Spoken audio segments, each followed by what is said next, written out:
আসসালামু আলাইকুম। আশা করছি সবাই ভালো এবং সুস্থ রয়েছেন।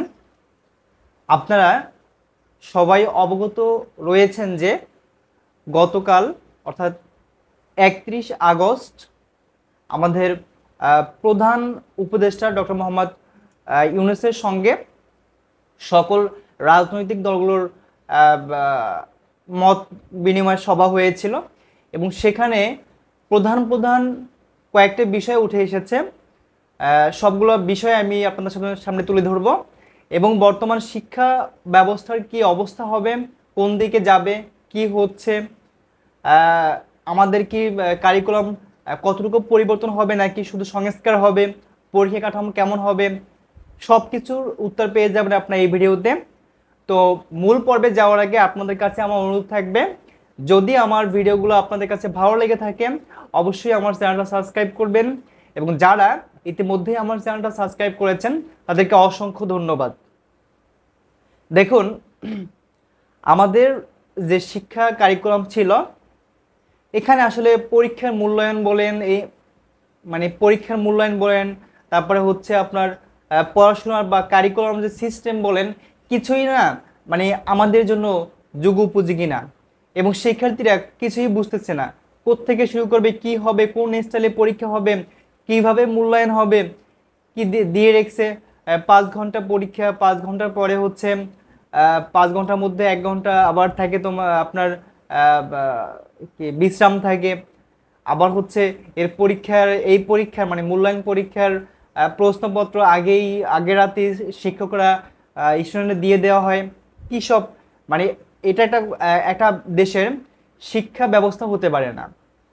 তো আমরা শুনেছি যে আমাদের শিক্ষা ব্যবস্থার পরিবর্তন হচ্ছে এবং গতকাল যেহেতু সবগুলো দল একত্রিত হয়ে একটা আলোচনা হয়েছে এবং সেখানে আমাদের এখানে 4-5টা বিষয়ে খুব স্পষ্টভাবে এবং গুরুত্বপূর্ণ পয়েন্টগুলো আপনাদের সামনে তুলে ধরব।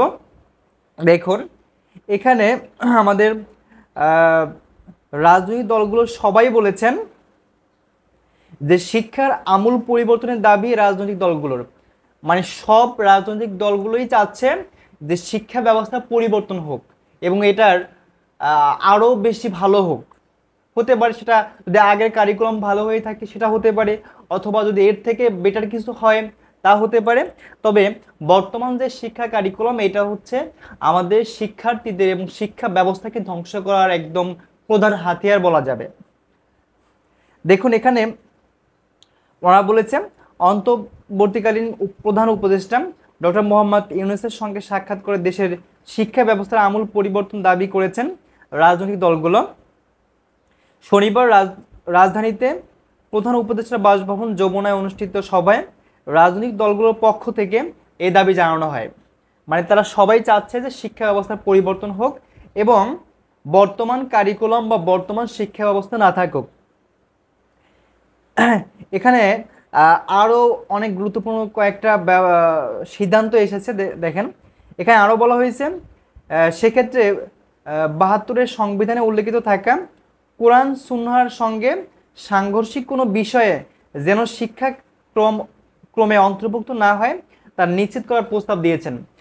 রাজনৈতিক দলগুলো বলেছেন 72-এর সংবিধান অনুযায়ী 1972 সালে আমাদের যে সংবিধান হয়েছিল ওই সংবিধানে বলা হয়েছিল যে কোরআন সুন্নাহর আলোকে এমন কোনো কারিকুলাম বা এমন কোনো শিক্ষা ব্যবস্থা পাঠ্যপুস্তকে অন্তর্ভুক্ত করা যাবে না যেটা আমাদের কোরআন এবং ইসলামের বিপক্ষে যায়।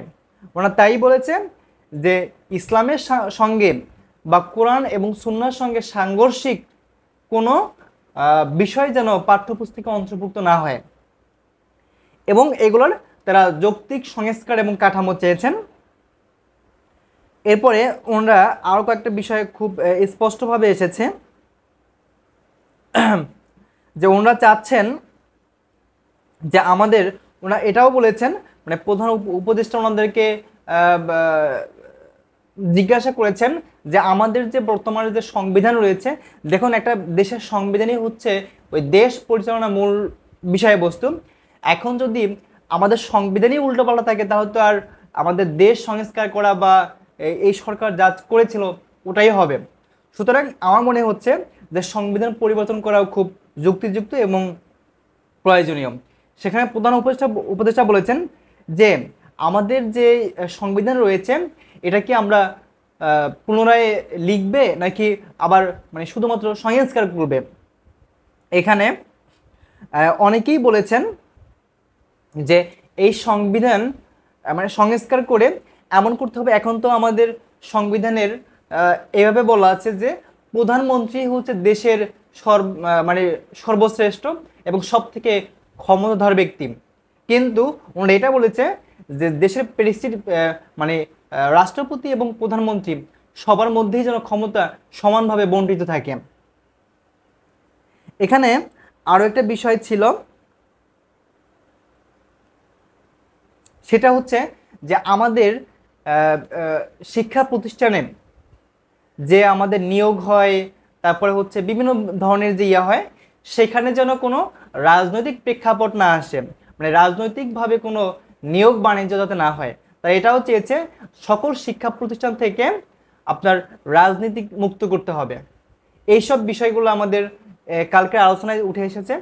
তো যদি আপনাদের কাছে আমার ভিডিওটা ভালো লেগে থাকে এবং মনে হয় যে পরবর্তী ভিডিও দেখা উচিত, তাহলে অবশ্যই আমার ভিডিওটা সাবস্ক্রাইব করে রাখবেন এবং বেল আইকন বাজিয়ে রাখবেন। সবাই এতক্ষণ ভালো থাকেন, সুস্থ থাকেন। আসসালামু আলাইকুম।